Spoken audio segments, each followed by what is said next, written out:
Good morning बच्चों. Today we are going to study about helium neon laser. In previous classes we already discussed about all the basics of laser. Now let's start our topic, helium neon laser. We will study helium neon laser in two parts. The first one is construction and the second is working of helium neon laser. Now come to construction of helium neon laser. See, this is the design of helium neon laser. ये आपको दिख रही है, design है पूरी helium neon laser की. Helium neon laser या किसी और लेज़र की बात करें, जैसे कि हमने प्रीवियस क्लासेस में पढ़ा हुआ है कि किसी भी लेज़र को बनाने के लिए बच्चों 3 पार्ट्स की ज़रूरत पड़ती है. वो 3 पार्ट्स मैं आपको बता चुकी हूँ कौन कौन से होते हैं. The first one is optical resonator, the second is active medium and third is pumping energy source जिसे हम कहते हैं. तो सबसे पहला कंपोनेंट हमें क्या लगता है, ऑप्टिकल रेजोनेटर. मतलब वो रेजोनेटर मीन्स एक पॉट की तरह जिसके अंदर हम उस मटेरियल को रखने वाले हैं जिसका हम लेज़र डिज़ाइन करेंगे. ठीक है, तो यहाँ पर ऑप्टिकल रेजोनेटर बनाने के लिए ये हमने ये कैपिलरी ट्यूब ले ली है. ये पूरी डिस्चार्ज ट्यूब है, आपको दिख रही है. ये पूरी की पूरी डिस्चार्ज ट्यूब है. इस डिस्चार्ज ट्यूब के दोनों एंड्स पे, एक इस एंड पे और इस एंड पे हमने क्या लगा रखा है, मिरर लगा रखा है. एक मिरर फुली रिफ्लेक्टेड है, एक पार्शियली रिफ्लेक्टेड है.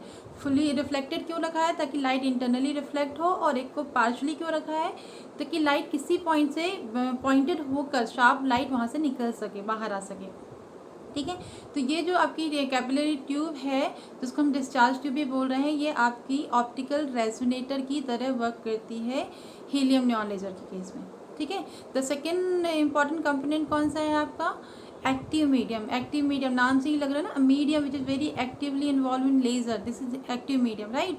तो हीलियम नियॉन लेज़र के केस में एक्टिव मीडियम क्या है, आपका नाम से ही लग रहा है helium neon. Helium neon gases जो हैं इसमें सबसे एक्टिवली पार्टिसिपेट कर रही हैं.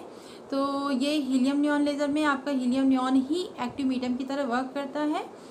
हीलियम और नियॉन गैसेस को 1:10 के रेशो में इस डिस्चार्ज ट्यूब के अंदर फिल कर देते हैं. तो ये आपका एक्टिव मीडियम की तरह वर्क करता है, और इनकी एब्जॉर्प्शन और एमिशन की प्रोसेस से ही हमें लेज़र लाइट मिलती है, इसलिए इसको एक्टिव मीडियम बोलते हैं. कैसे वर्क करती है वो हम वर्किंग में देखेंगे. थर्ड इम्पॉर्टेंट कंपोनेंट है आपका कि इसमें हमने कौन सी पंपिंग यूज़ की है. तो इसमें हम इलेक्ट्रिकल पंपिंग यूज़ करते हैं, मतलब इलेक्ट्रिसिटी के थ्रू हम एक्साइटेशन एब्जॉर्प्शन की प्रोसेस कराते हैं, इसलिए इसको इलेक्ट्रिकल पंपिंग बोलते हैं. इलेक्ट्रिकल पंपिंग के लिए ट्यूब के दोनों एंड्स में, लेफ्ट और राइट दोनों एंड में आपने क्या लगा रखा है, कैथोड और एनोड, जिससे आप इलेक्ट्रिसिटी के थ्रू अंदर एक्साइटेशन की प्रोसेस करेंगे. कैसे करेंगे हम वर्किंग में देखेंगे. समझ में आया. हीलियम नियॉन लेज़र के कंस्ट्रक्शन में 3 पार्ट से मिलकर बनता है. पहला एक्टिव मीडियम, जिसके लिए हमने कैपिलरी ट्यूब यूज़ की है, जिसके दोनों एंड्स पे हमने मिरर्स लगा रखे हैं, फुली और पार्शियली रिफ्लेक्टेड. एक्टिव मीडियम के लिए हमने हीलियम नियॉन गैसेस का यूज़ किया है, और एनर्जी सोर्स के लिए हम इलेक्ट्रिकल पंपिंग का यूज़ कर रहे हैं.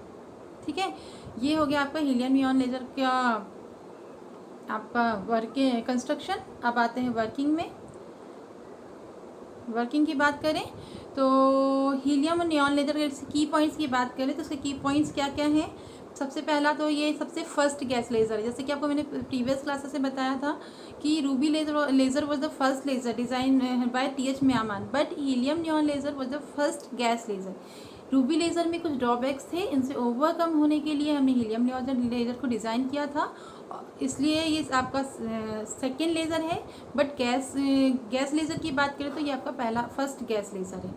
इसके अलावा ये 4 लेवल सिस्टम पे वर्क करता है, जबकि रूबी लेज़र तक हमने सिर्फ 3 लेवल सिस्टम्स की बात की थी. इसके अलावा ये इलेक्ट्रिकल पंपिंग को यूज़ करता है. These are the key points of helium neon laser. जैसा कि मैंने आपको कहा कि helium neon laser 4 level system पे वर्क करता है. 4 लेवल मतलब इसका एनर्जी लेवल डायग्राम कौन सा ऐसा होगा, 4 लेवल सिस्टम होगा.